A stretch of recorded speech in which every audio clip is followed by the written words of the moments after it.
Hi guys, I hope you're doing well today. I am repotting this lovely little Haworthia Cooperi Truncata here. And this pot is much too shallow for these guys. Haworthia in general have quite large, deep root systems, generally speaking, and like a lot deeper pots. But this guy, when he looks like a little piece of a donkey's tail that got dropped into this pot. When this guy came to me last year, it had no roots whatsoever. It was kind of a cluster pulled off of another cluster, I think, and it just had no roots. So I put it in this really shallow little pot to just avoid overwatering it so that I could give it more frequent drinks to stimulate some more root growth but not cause any rot. And then I just haven't felt well enough to repot it and haven't felt well enough, and other plants have taken the priority, and this week I looked at him and went, oh dear, bless your little soul. It is time to get repotted for you. You are not happy. So he is fine, he's healthy, he's growing up, sending up new shoots. You can see new growth. They're winter growers. But he's gonna go into this deeper pot here so that he can get some really good roots going. So first, my mixture here, I'll tell you about that. I use various different mixtures with different Haworthia depending on how developed their root systems are, how frequently I need to water them, etc., how big of pots they're in, yeah, just various things. But today, for this particular little guy here, this mixture is about 6 parts pumice to about 1 part peat, and then 2 parts vermiculite. And the vermiculite is not really necessary at all, in my opinion. The only reason I use it is it makes it a little bit lighter in these really heavy or pumice heavy type mixes like this. It just makes the pots a little bit lighter, especially when I'm using a heavier terracotta pot. And for root systems that aren't as highly developed, which I'm guessing this one won't be since it was practically non-existent last year, having it a little bit lighter seems to help them. Sorry, I lost my train of thought because I just started looking for something else. Seems to help the roots breathe a little bit better and just get established a bit better. All right, had to grab this little bit of moss that I'm just gonna poke down in there and get some of this in here. So the vermiculite just makes it a little bit lighter. It's also a lot cheaper for many people, which for me, I can get large bags of pumice at a good price here very easily, thankfully. But I'm mentioning the vermiculite just because it's a lot easier for a lot of people to get, especially overseas in Australia and the UK and stuff like that. So you could definitely use more vermiculite in this mix instead of pumice. Absolutely, in my opinion. Also, instead of the peat, usually I use just a little bit of coconut husk, and there's not much. It's almost entirely the pumice and vermiculite, but it just gives it a little bit more moisture retaining properties, and in this instance it makes it a little more acidic, which is why I added the peat. But coconut husk as an option instead, or coconut coir as it's often labeled as, is a great option as well, and works quite well. Many things can work really well with Haworthia. They're not super picky as far as their potting mix, as long as it's really loose and really gritty. You know, you can use lava rock, you can use multiple different types of clay. There's these, I'm going blank on what they're called, but these round kind of ball type clay that's used in hydroponics quite a lot. That can be used just fine as well. Alrighty, so now it's time to get this little guy out, and I'm gonna use my handy dandy. I don't even know where this, let's see if I can get this actually in the video screen here. I don't know where this long, flat, like spoon thing came from. We had some auction stuff from when I had a store, and I think it must have come in something with that. I'm not entirely positive, but it works so great to, there's 2 of these, it was like salad tongs or something, but it works really great to lift plants out gently. So that's my lovely little plant scooper. All right, let's take a look at these roots. They are healthy and white, but it's not developing any real significant heavy-duty roots. This is a nice root that is bent up, so that was needing a little bit more room. Okay, good. So it's not really grown past the point where it was unhappy in that pot. It's not like it was needing more room. There's still soil in the bottom of this pot. It's not like it had overstayed its welcome in that pot. But the roots do look good.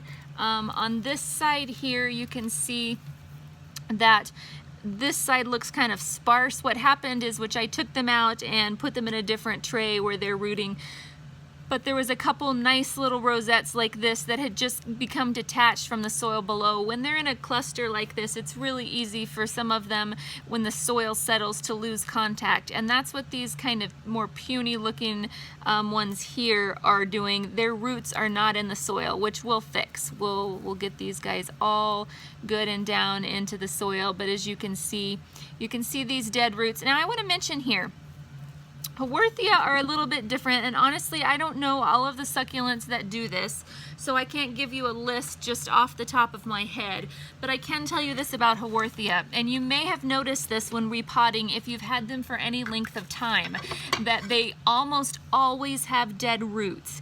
And when you go to repot them, the dead roots often are hollow. It's like the outside is left and all of the inside is just gone. And when in the really big ones, which I'm going to be repotting some larger clusters soon that will hopefully have some really large roots, and I can give you a really clear picture of what this actually looks like. But it's really common when repotting to find these large dead roots that are kind of hollow. And when you cut them back, or you don't even have to cut them back before you start seeing the new root growth, if this is showing up, is here, the new root growth here. And so it's like, well, they can't be that unhappy because they're growing new roots, right? Now these guys, again, these were up too far out of the dirt, and so that's why these guys are looking really sad. So they'll just get their leaves, the outer dry leaves, peeled off, and they'll get plopped back into some good dirt, and they'll be fine and dandy in just a little while. But the ones that were attached well, let's see if I can gently dislodge this one here.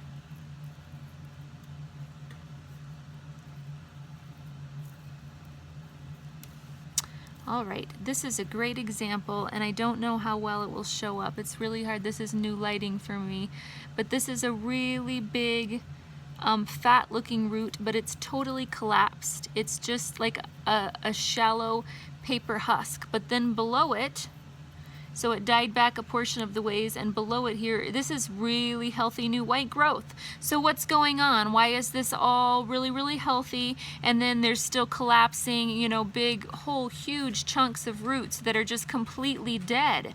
And what's happening is these guys actually store nutrients in their roots. They have these honkin', they almost look like carrots when they're healthy. You know, they're big, more turnip looking because they're not orange, but large roots. You know, you can see this nice big healthy root, you know, coming off here. Now all of these are the dead just husks of roots that are left, and this is what their root system should look like. And they get bigger and bigger as the plant gets bigger, and they store nutrients in their roots. And every year, so annually, they take nutrients out of not all of their roots, but out of certain large roots, and those roots kind of collapse. All of the nutrients from the inner root go back up into the plant, and the plant utilizes those, and the rest of the root is just the leftover outside layer, and it is just dead, and it's fine. It was just an empty container, so to speak, to hold nutrients for when the plant wanted to suck it up.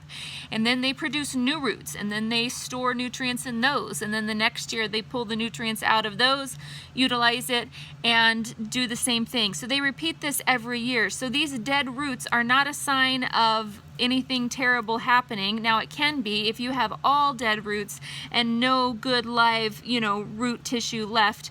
That can be a sign of underwatering and overwatering and various things. But this is very, very normal for these guys, and it's not a sign that you're doing anything wrong. It's a sign that they're doing their thing. You can see these are just entirely collapsed here.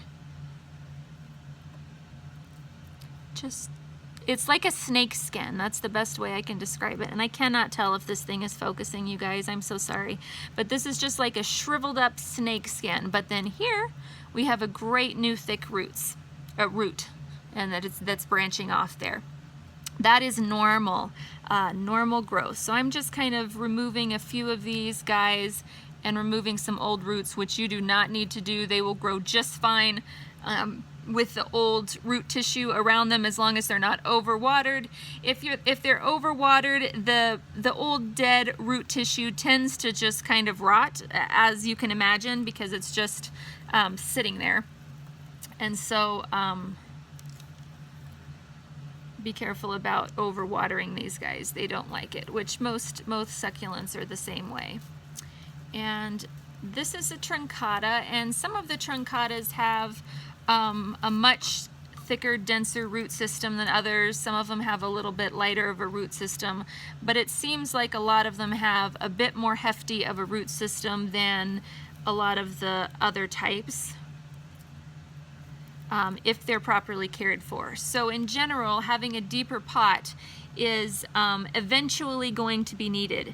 But eventually, like I've said with lithups and other things, eventually is not the same as needing it right now. So when you're planting these guys, keep that in mind. If you have a very, very tiny new plant with no new root growth, it doesn't need a super deep pot. Now, I tend to be an underwaterer, so I am good to go a little bit deeper, and you can see how deep some of these roots are already.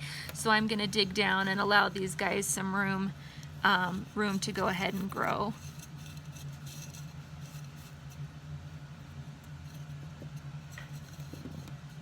But graduating up, starting in a more shallow type pot like this, and then gradually going up as their root system develops is not only just fine, it can be absolutely ideal in a lot of situations, especially if you tend to overwater. So smaller is better, breathable is better, until you get used to what your plant wants and needs and how much water it likes and when it starts waking up in the winter, etc., etc. Alrighty.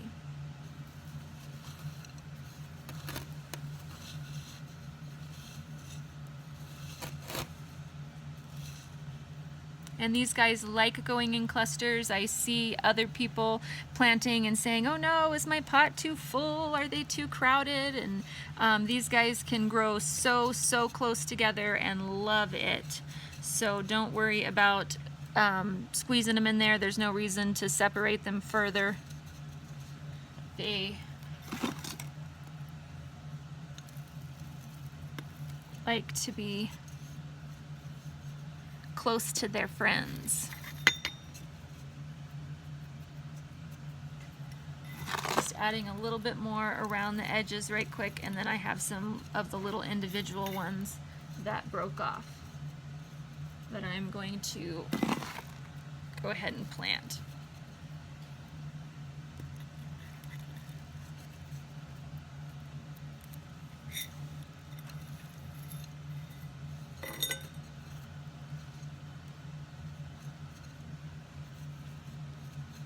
Alrighty, now we got these little ones here. Oops, that was my little flashlight. Now we got this little pile of babies here that weren't quite touching the ground in the center of the cluster, so I pulled them off of the cluster, and we will poke them around the outside where they're sure to get good contact with the soil. I've talked about this in other videos, but when these guys start waking up in the winter, or late fall, they send up these really tall little shoots. They don't look quite as compact and rosette-like as we might usually expect these guys to look.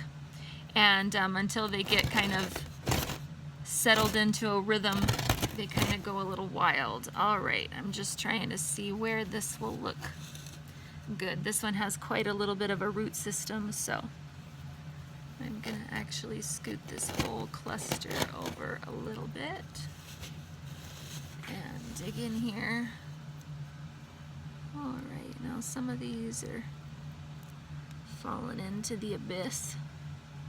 Now, Haworthia roots tend to be kind of fragile. They're long and they look big and tough and sturdy, but they actually are quite fragile and snap off pretty easily. So just keep that in mind when you're replanting, that even though they look kind of substantial,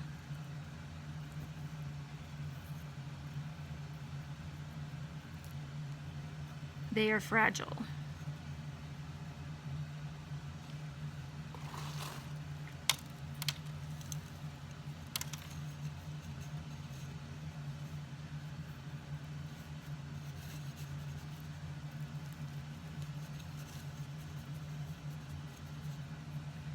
All right, now to just tuck the rest of these guys in and amongst, making sure they're in really good contact with the soil. Got my tweezers here. There's just a piece of just something. It just doesn't look great. Just remove that while I'm going. This guy's got a nice little root. I'm gonna tuck him right in here.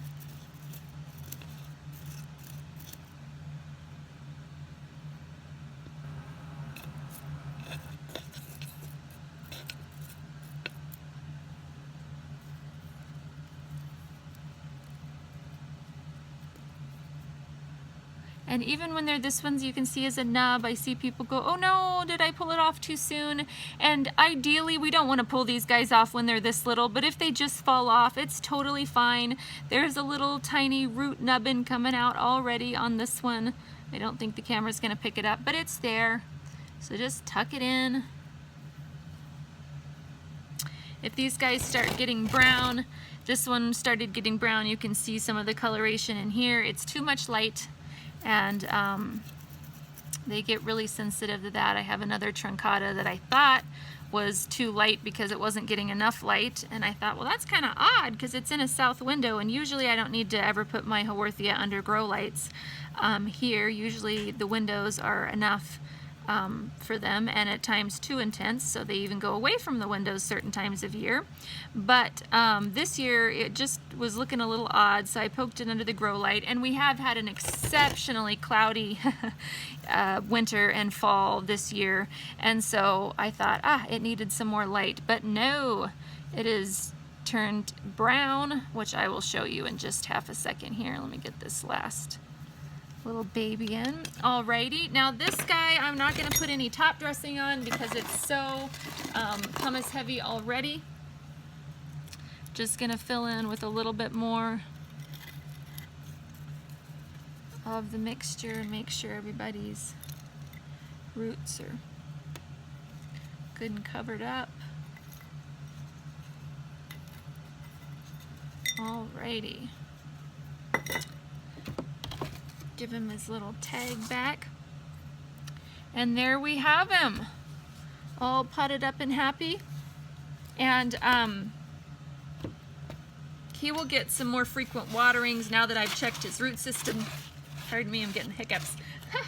But he will get some more frequent watering, and with the mixture this gritty, we can do that. He won't get full soaks all the way down since his root system doesn't go all the way down for a little while. I'll give him more of a rain-like watering where it just soaks down a few inches.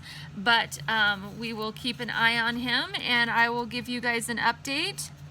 And then here, before I leave, here's the other Haworthia. Look how brown and purple and red he is. Poor little thing. This side was more away from the grow lights, leaning away on the opposite side of the outside, so it's not as sad as this side. But poor little thing. Oh well. He wasn't wanting more light, so my bad. He'll green up really fast though. He'll go and back inside and it put on a little ledge and be happy, happy, happy. Alrighty guys, that's it for today. The video's already gone on plenty long enough. I will talk to you soon. If you'd like to join our Facebook group, please do so. There will be a link in the description box below. You can also follow me on Instagram or Garden Tags if you are on one of those platforms instead of Facebook. And until next time, happy growing!